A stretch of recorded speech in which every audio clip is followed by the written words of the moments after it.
What's going on YouTube? It's your boy camATL. Shout out to the DFS squad. Shout out to everybody watching this video right now. Drop a like down below because I already know you're gonna love it. Subscribe to the channel if you haven't already. Make sure you comment anything down in the comments section to enter your name into the $50 giveaway that I do every single week on this channel. I apologize I haven't done an NBA high five the last few days, but we have been smashing at greenlightdfs.com. We have yet to lose all week. Let's complete the week streak and keep it going. All right, Friday slate, we have 10 games. Let's get it. greenlightdfs.com, join the squad. As you can see on the screen, I already have the 5 guys in. Now let's go through and talk about it. First thing I want to talk about is how Marc Gasol and Siakam are out for Toronto, and they will be out for a good little bit, by the way.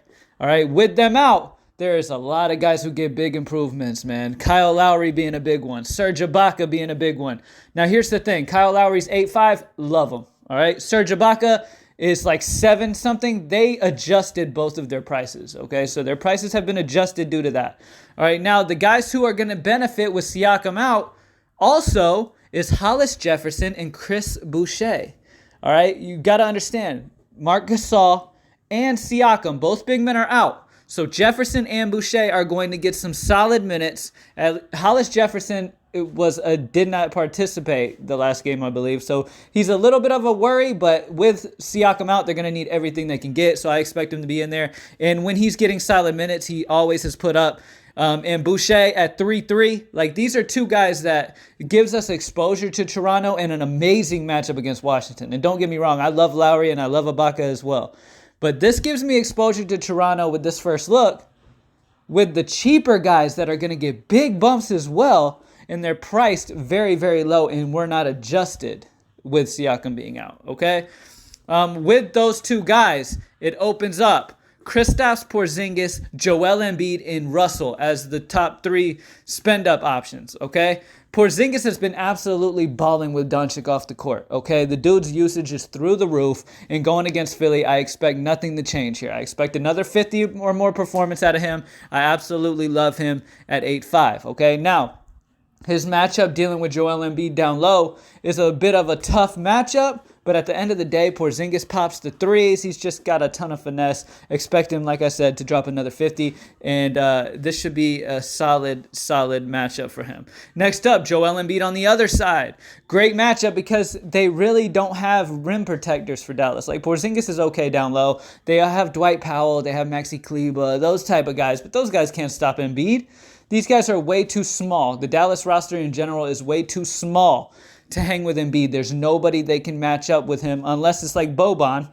They could throw Boban out there and be like, do what you got to do, Boban. We saw how Embiid looked at him before. It was like, damn, like, this guy exists? Like, this dude is huge, you know what I mean? But at the end of the day, even Boban's size isn't big enough and not big enough, but doesn't have the finesse to be able to hang with Embiid. Embiid would be able to just school him all day long.